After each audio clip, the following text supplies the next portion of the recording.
Hey everybody, KC here. Hope you had a great weekend. I certainly enjoyed having an extra couple of days off. I think I'm going to do it one more time before we get to Labor Day. Yesterday we got a real lesson, right, about things you just can't take for granted anymore. Zoom actually went down for a couple of hours yesterday. There was a mass outage.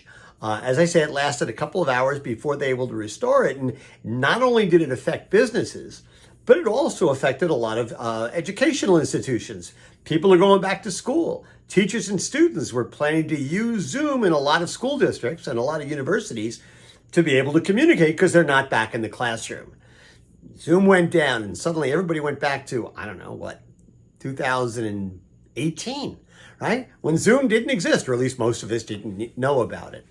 And it just goes to show you, in this world that we live in, you can't take anything for granted, right? There was a time, you remember there was a time when you'd get on an airplane and you didn't have access to Wi-Fi? How quickly, once you started being able to get access to Wi-Fi in an airplane, would you be like really upset if the plane didn't have it? It was like, what do you mean? And it wasn't that long ago that it didn't even exist. These days, I don't even take plane travel for granted. How about Waze? Like for me, Waze, I never used to have it, but now if I'm going someplace I don't know where I'm going, Waze is so important. Forget maps, forget other kinds of things. It's having Waze on my phone. I totally take it for granted. If it doesn't exist, I'm lost.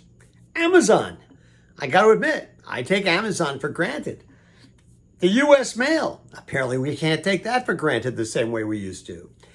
Listen, in a lot of ways, you want to be the kind of business where people learn to take you for granted because you're ubiquitous and you always deliver on your value proposition.